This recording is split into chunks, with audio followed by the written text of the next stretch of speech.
Swayam Prabha. Digital India. Educated India.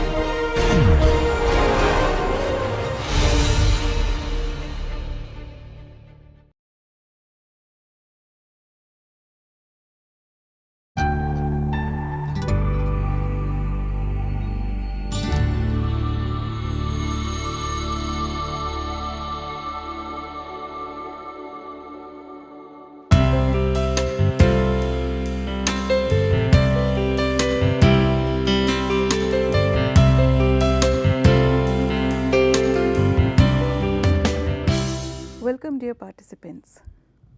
So far in our discussions on media, we have looked how the perceptions about the role and influence of media have changed during the 20th century.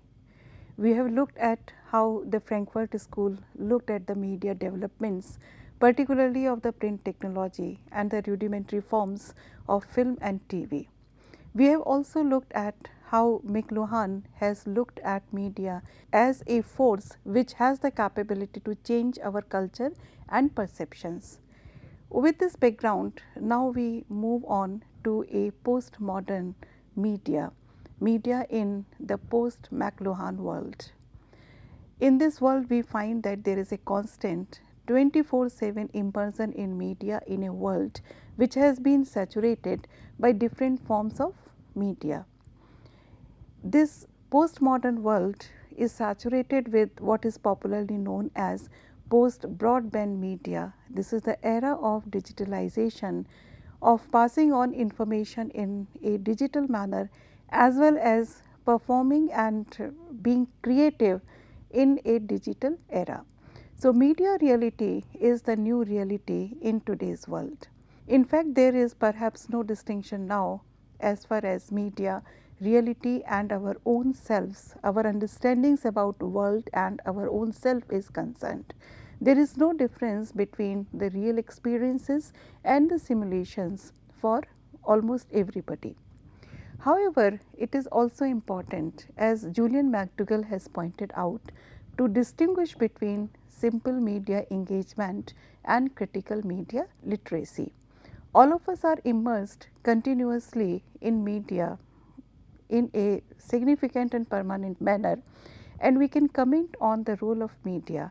But at the same time, a critical scholar or a person with a critical perspective and training would be able to look at various critical philosophies and paradigms to understand how the media is taking a shape in a postmodern world. So, it is important for us now to look beyond this idea of the global village to understand how media is now blending different identities which also happen to be simultaneously present in us, the individual identity, cultural, national and global. In this continual media inundation, sometimes we find that we lose the difference between reality and the representation of this reality.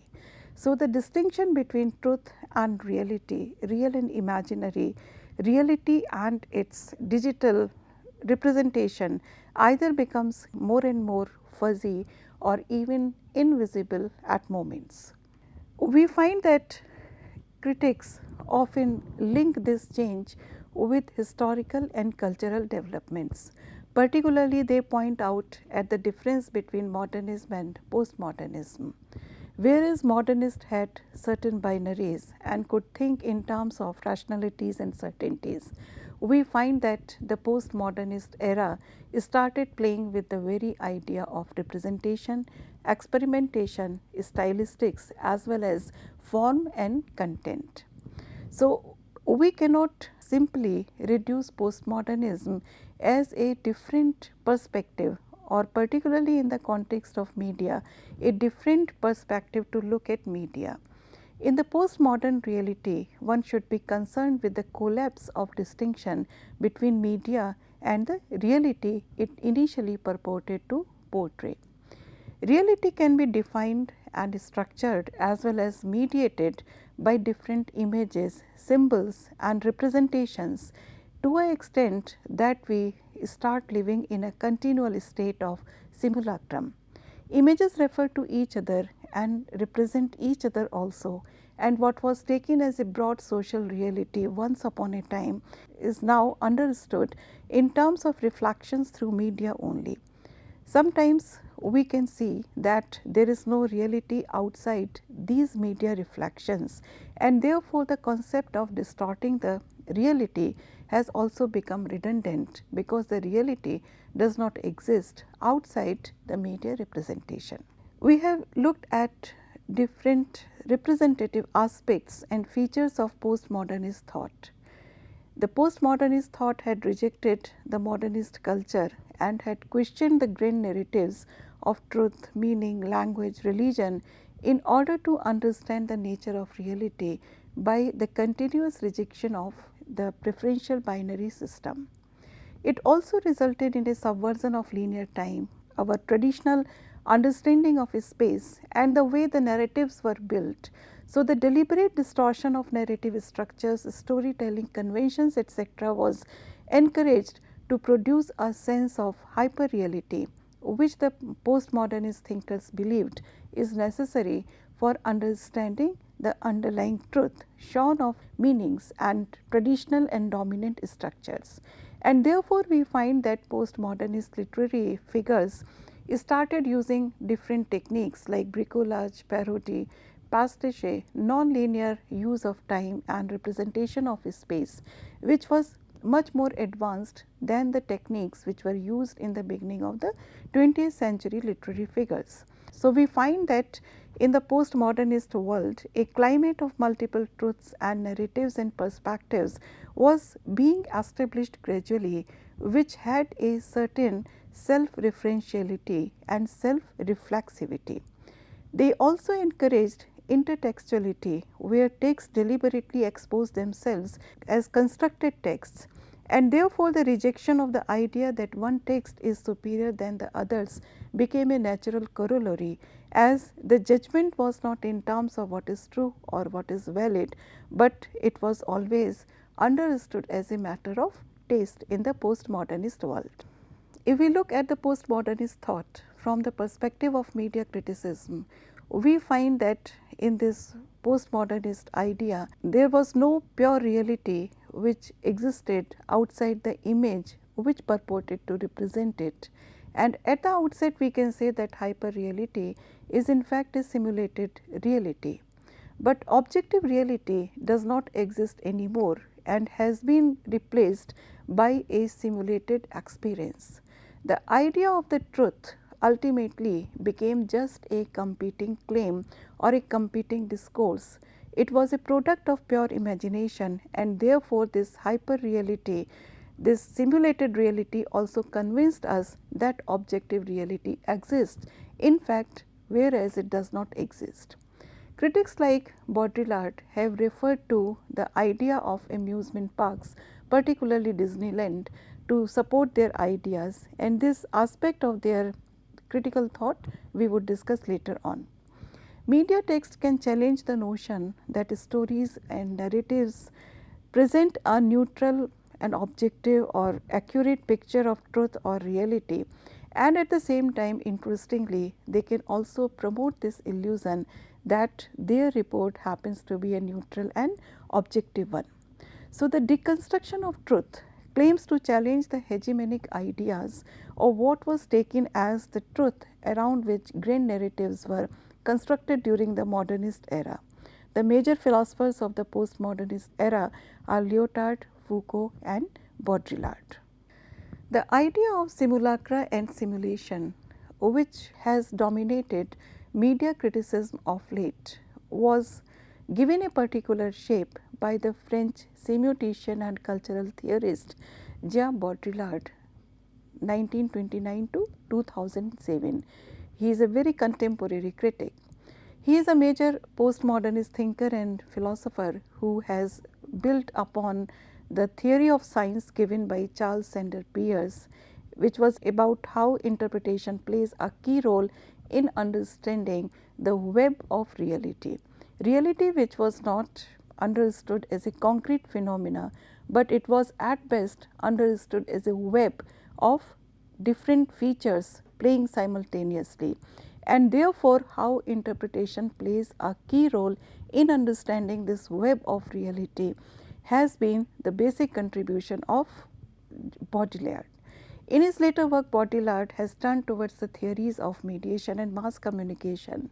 Initially, he started to contest the theories presented by Marshall McLuhan, but later on we find that he agrees with the ideas presented by McLuhan. And he has moved in his work towards a historical contextualization of structural semiology and looks at how interpersonal and other social relations are formed by the forms of media and communication which are employed by a people at any given time. The concept of simulacra was discussed widely during the 1970s and 80s, and simulation is the current stage of simulacrum. Real as a point of reference in the process of simulation is an idea which is developed through different stages.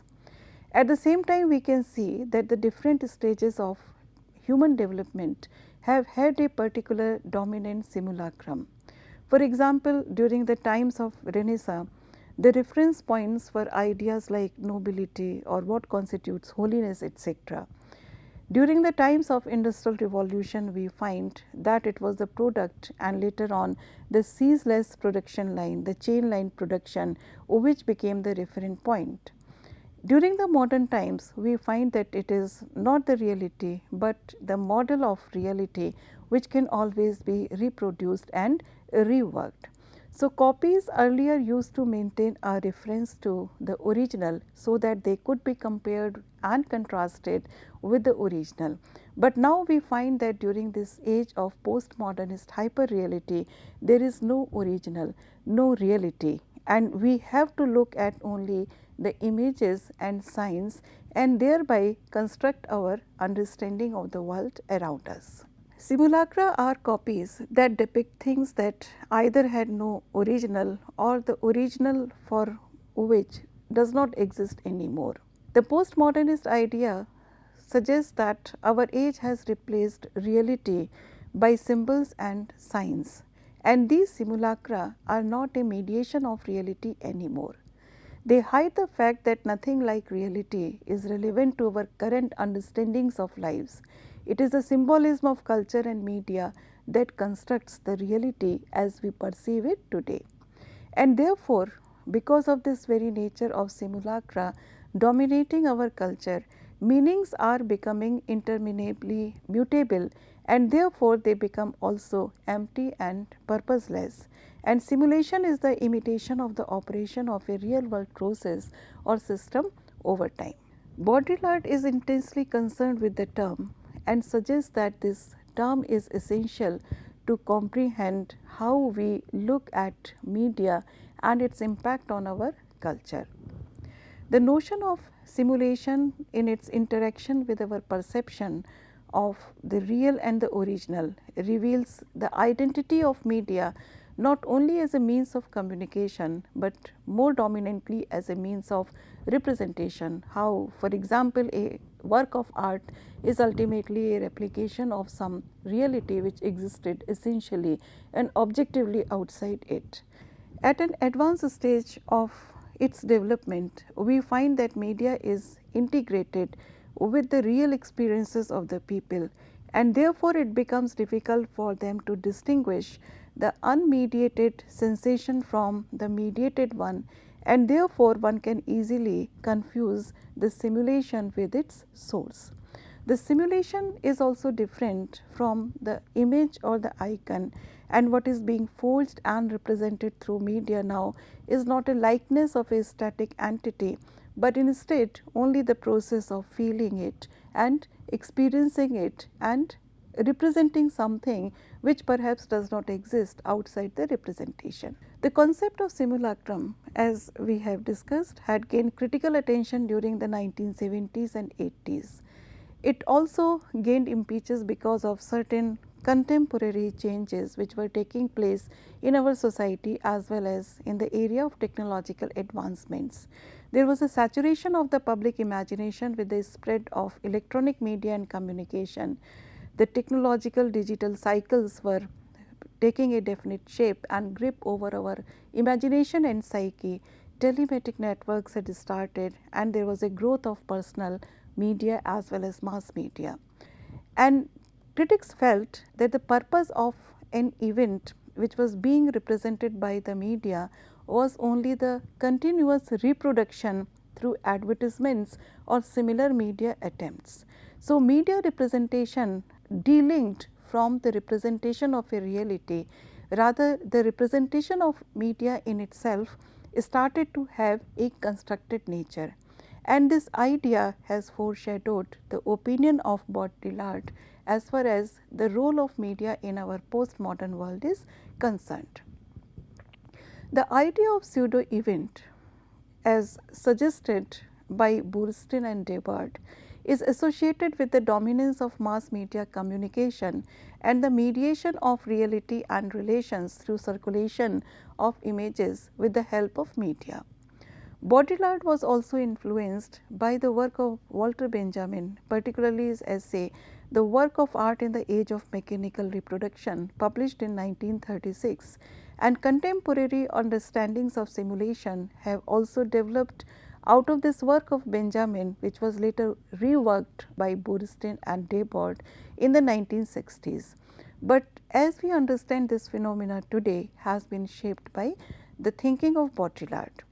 Simulation, according to these critics, has to do with the disjunction between the reality and its representation or the image which is being circulated by the media. It also has to do with the disjunction between sign and its referent, as well as the disjunction between presentation and representation. Baudrillard has based his understanding of this feature of simulacra on a particular quote from a Greek philosopher. I have put a question mark after this word quote because some critics feel that this quote itself, which has been quoted by Baudrillard, is in fact an interpolation. In any ways, the quote reads, "The simulacrum is never what hides the truth, it is the truth that hides the fact that there is none. The simulacrum is true." Borges, a particular philosopher, George Louis Borges, in his work on exactitude in science, has narrated a short story of the exact nature of representation of a territory by imperial cartographers. This short story or fable is often used to explain what is known as the ludic fallacy, the fallacy of mistaking the model or the map for the reality or territory. The ludic fallacy is one which we would take up later on in detail when we would be discussing the latest developments in media, particularly the video games, etc. But we find that Baudrillard has also taken up this same fable given by Borges as a starting point to suggest that in contemporary abstraction of things, it is the map now which precedes the territory and it is not the territory which precedes the map, thereby reverting the traditional order of things. He writes, "Today abstraction is no longer that of the map, the double, the mirror or the concept. Simulation is no longer that of territory, a referential being or substance. It is the generation by models of a real without origin or reality, a hyperreal." So, in his work Simulacra and Science Fiction, Baudrillard has developed the notion of the order of simulacra, which was first introduced in Symbolic Exchange and Death, and he suggests that the procession of simulacra develops in 4 different stages. These phases or stages point to the evolution of a new theory of signification of the system of science, which was initially introduced by Saussure. In the traditional system, as the modernist philosophy understood, the signified or the referent always preceded the signifier. Baudrillard's interpretation has reversed this order, and in his opinion now it is the image or the signifier or the symbol which precedes the signified. In fact, masses in his opinion are so dependent now on simulacra, which is basically a sign of culture and media that create the perceived reality, that they have lost contact with the reality on which these signs were initially based. and therefore, he makes a separation between science and meaning, nature and culture, truth and reality. In the first stage, which has been suggested as the beginning point of the precision of simulacra, we find that the real and a faithful image or copy coexist, and the image is only the reflection of a profound external reality which actually exists in an objective manner. In the second stage, we find that it is a normal belief that sign is an unfaithful copy, and the image masks and denatures a profound reality. So, already we find that the perception of people has changed when we reach the second stage of the precision of simulacra. In the third stage, the sign pretends to be a faithful copy, but it does not have the original anymore for comparison. So, in the third stage, the sign masks the absence of a profound reality.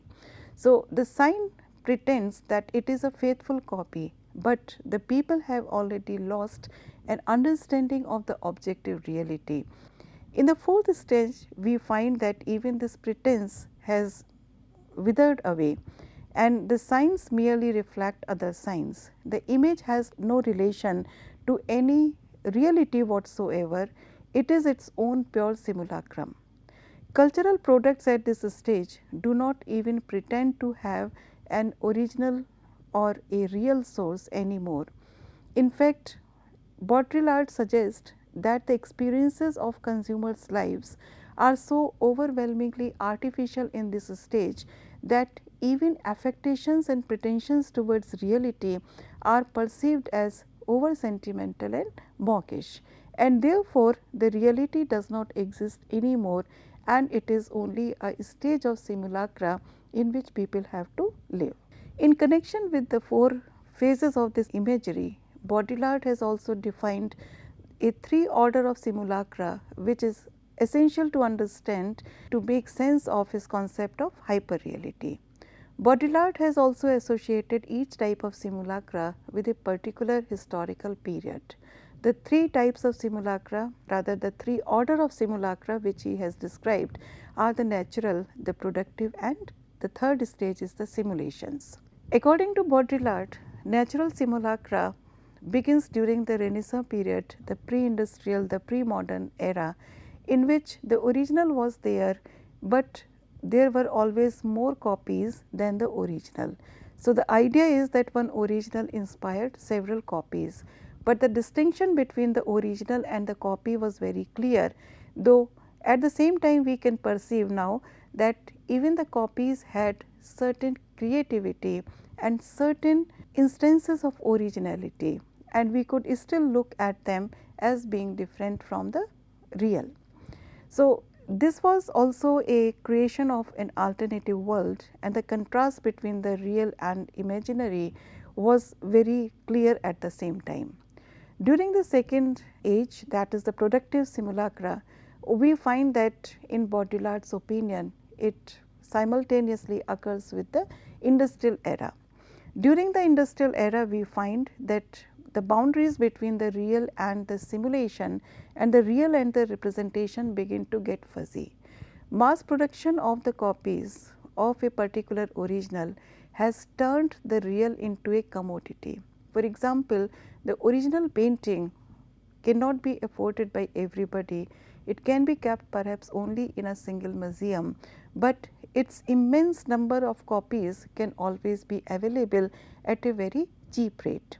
This easy availability of the alternate product of the copy threatens the real, and sometimes we find that because of technological refinements and industrial circulation, the copy starts to look more authentic than the real one. This particular stage opens up new possibilities, and the different worlds become accessible to human beings which are outside of the real. This is also a time when the robots, which were very similar to humans, at least in the concept, yet very different, started to replace the automaton, and we also have the beginning of a different stage in terms of science fiction. Third stage of simulation coincides with late capitalism and postmodernity. And the line between the real and the imaginary, which had started to become blurred during the second stage, now disappears completely. And simulacra in this stage precedes the original. Originality now at this stage has become a redundant notion, and it is impossible to differentiate between what is real and what is imaginary.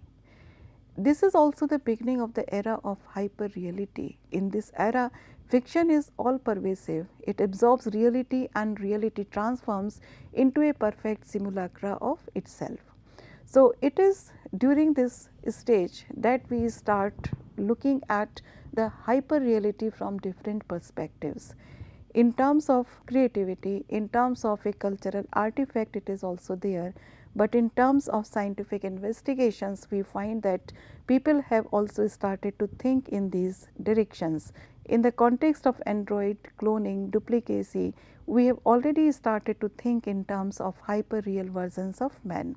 And at this stage, as Baudrillard has pointed out, we only have simulacrum. We have referred to this idea of the Disneyland, which has been employed by Baudrillard to explain his concept of hyper reality. In his opinion, a simulated world of the amusement park represents the third order of simulacra.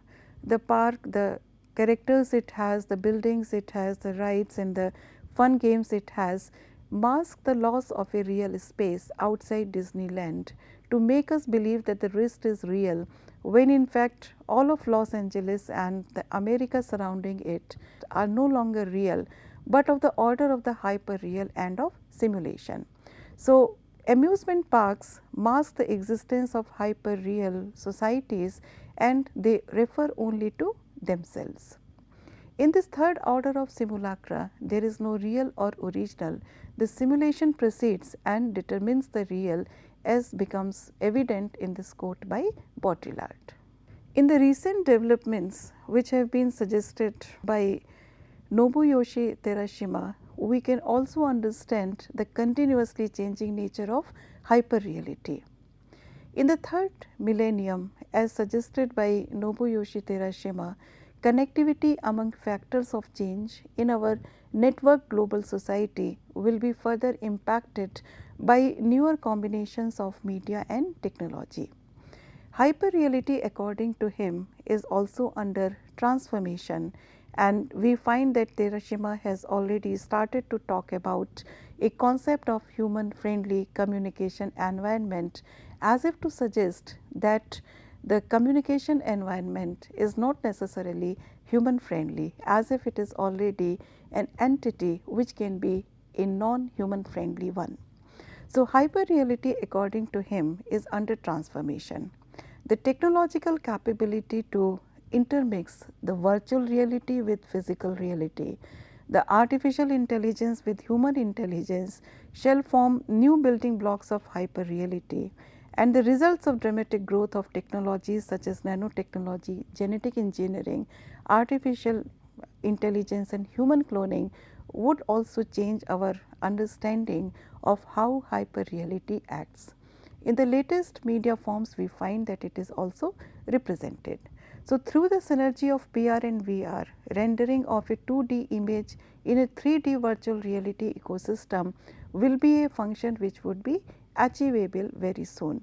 So, if we allow for the conception of an ecosystem in which 3D images are integrated with concrete reality in a way which is so seamless that physical objects can coexist with virtual objects, we would create an environment which perhaps can be called a hyper world. So, from the idea of hyper reality proposed by Baudrillard, we are perhaps soon entering a world where the possibility of the hyper world is perhaps not very far off. So, we find that the postmodern media itself has now become the new reality. There is no particular media authenticity, and our judgments can perhaps at best be understood as our preferences.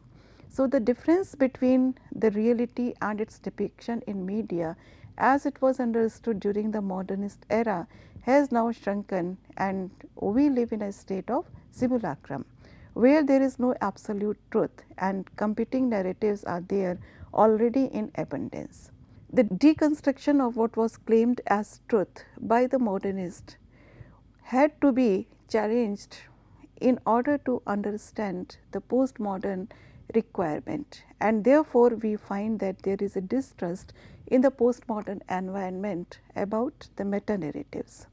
So, Baudrillard has coined the term of surface reality, as pure reality is being replaced by hyper reality. So, media and particularly mass media, as we have looked at it up till now, is a business which governs information, entertainment as well as the production of cultural artifacts. These aspects of our experience of our life are based on technologies, but they are based on technologies which are constructed within historically specific relations of production and social systems. These two cannot be easily dissociated. In this context, we find that media cannot be understood without internet and also by isolating itself from the changes which the technology has brought in the capital market. And we find that the combination of these three forces, media, technology and the capital market, is affecting every domain of our life. Now, more importantly, in comparison to any other point in the given human history, we find that the interconnections of these forces are creating an acute sense of hyper reality for us on a daily basis. There are global economic shifts which are related with internet revolutions and artificial intelligence. There are corporate downsizing which are also affecting the internet culture and media, and together we find that these forces are restructuring the global culture as well as they are restructuring the social media. In turn, they are also influenced by how we look at social media.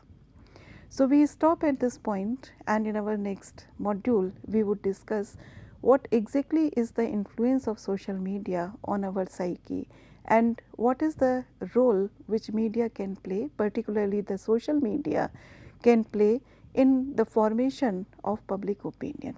Thank you.